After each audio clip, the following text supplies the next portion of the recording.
Hello, my name is Cristie Forte. I am a student at Northern Arizona University, and I administered a mock test. I administered the KTEA2, My Home, My School, My Life, the Kupmeyer spelling test, COPS, and I also did a Pepsi before I began the test to evaluate where my student would be. The student that I administered the test to is 24 years old. She would be a grade 12 plus. At the date of the test, her chronological age was 24 years, 0 months, and 7 days. The date of the assessment was 11/11/2015. Her date of birth is 11/4/1991. Her native language is English.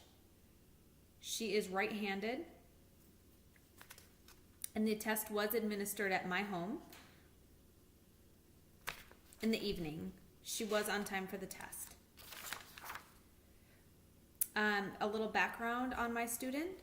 She is a 24-year-old woman who has been thinking about going back to college after taking a few years off. She stopped going to school 2 years after starting because her husband lost his job and she had to be the breadwinner for the family. It is important to note that in her 2 years at the community college, she held a GPA of 3.5. When she graduated from high school, she graduated with honors. The purpose of me giving her this test is she was thinking about going back to college, and so this was just a good way to reassure her of how great she is going to do when she does go back to college. And based on these test results, she will do wonderful. The most she missed on any of the subtests in the KTEA2 was at most 2 questions, and I will go through those results with you.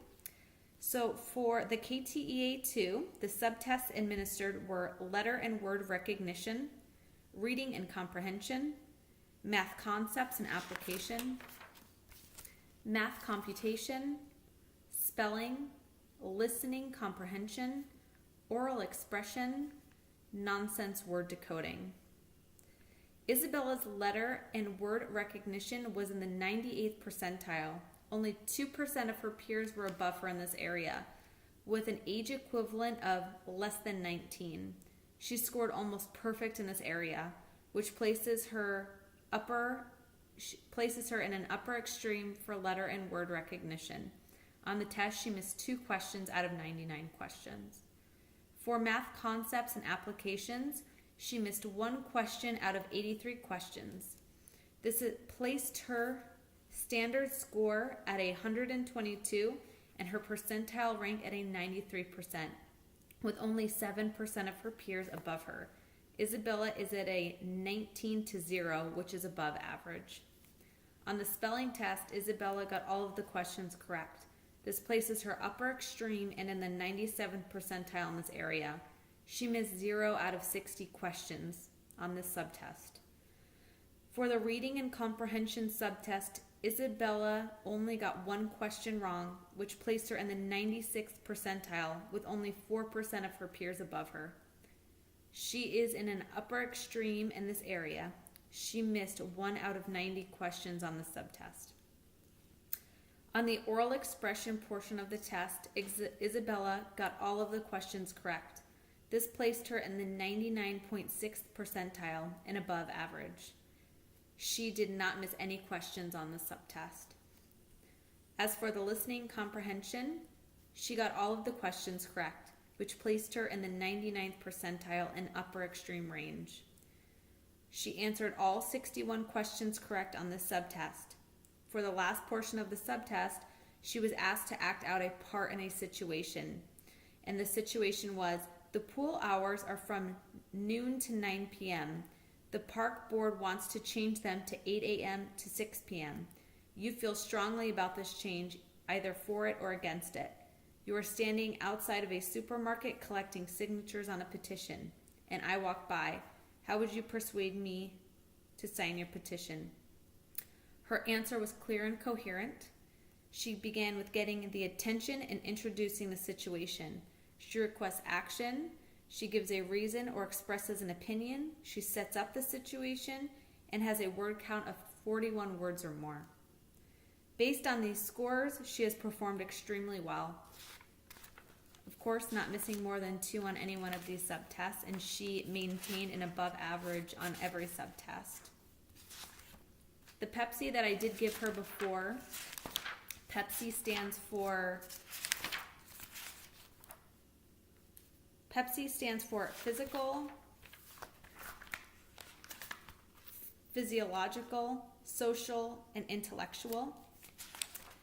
For her physical, I placed her at average. I think that she is average.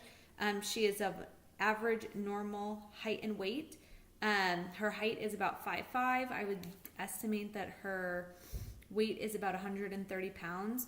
She did talk to me that she is trying to lose a little bit of weight. She does want to join a gym, and she is doing a weight loss challenge right now. For her emotional, I would say that she is emotionally average. I've actually placed her a little bit above average just because she has been the breadwinner for her family.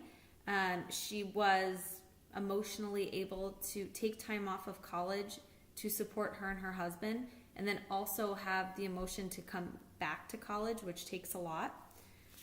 For her physiological, she's a very caring person. She does work with a child with special needs as a full-time job right now, which is one of the reasons she does want to go back to college. She does want to work with special needs students one day and be a teacher. So this is something that is driving her to go back to college as well.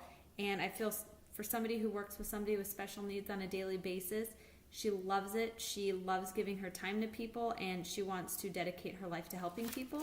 I place her above average in that area. For social, I would say that she is an average social woman. She spends a lot of time with her family. She also has a close-knit group of friends, about 5 friends that she does spend time with. She does spend a lot of time with her sister and her mother. They like to dedicate Saturdays to hanging out. They like to bake cookies around the holidays, things of that nature. For intellectual, I placed her above average as well. Obviously, she did great on the test, which I had a feeling she would. That is why I did place her above average on the intellectual. She loves to read and learn new things. She was very confident, I should say, when she was taking the KTA too. There was never any hesitation. She worked really hard in the test, which also is correct in my estimation that she would be above average in intellectual. Based on these test results, I am going to recommend that she does go back to college, that she does finish her bachelor's degree, and she does become a special education teacher. I think that she will be wonderful, and I think that her test results say it all, that it is very hard to get such a great score on these tests, and for her to only miss a maximum 2 questions per subtest says a lot about her intellectual ability.